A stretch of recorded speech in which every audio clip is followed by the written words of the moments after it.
Here's a fantastic quote, which is easy to say in retrospect, but one that you should consider. The best time to buy is when everyone else is selling.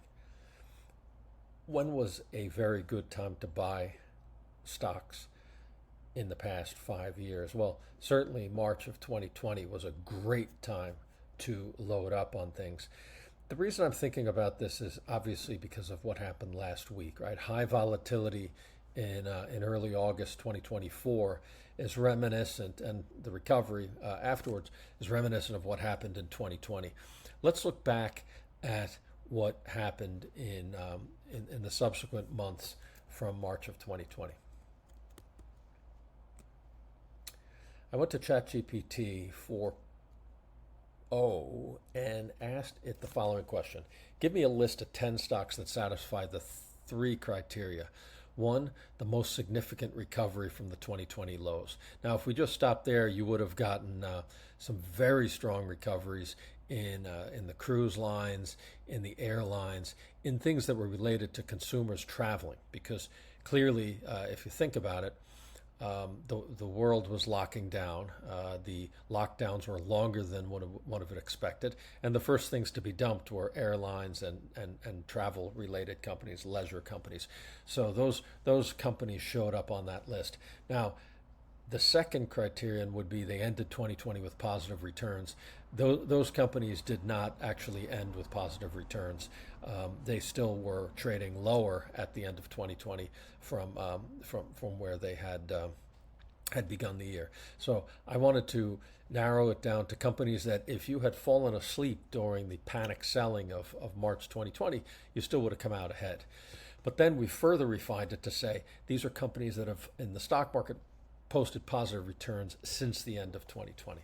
So as you would imagine, it's not necessarily a surprise, but NVIDIA was up 189% off its March 2020 low. For the full year, it was up 122%. So if you went to sleep, never touched your NVIDIA position, and just sat out the entire 2020, you still would have made 122% and 338% return over time. Just want to remind you, this is not a recommendation to buy, sell, or hold any of these companies. It's just to illustrate how the stock market can panic, can knock things down, and can quickly recover them. Right? Look at Apple, up 150% off its March 2020 lows. Full year return 81%. So again, you started, went to sleep on the 31st of January 2019 and woke back up again, you would have made 81%. And it's still up 68.9% since the end of 2020.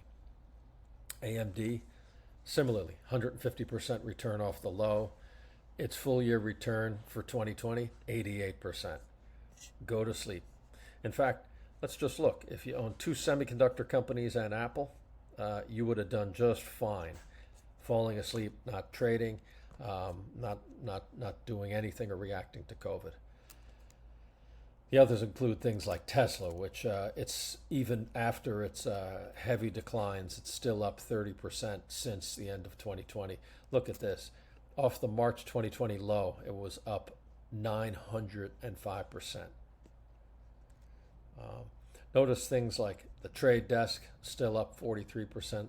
Microsoft, still up 82%. Was up 41% for the full year. Alphabet, doubled off the lows, ended up 31% that year. Broadcom, more than doubled, up 130%. Full year 2020, 42%.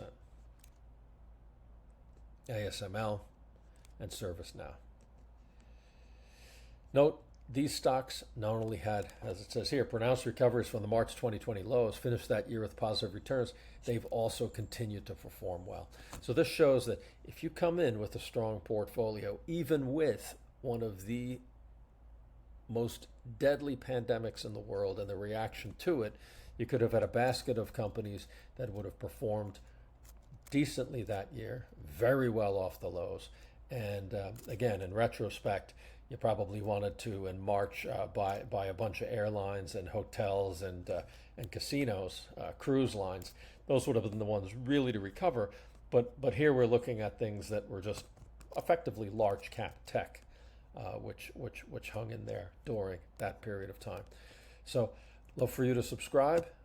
You hit the subscribe button and join my courses, because we will be screening for companies that are good value and offer convex returns.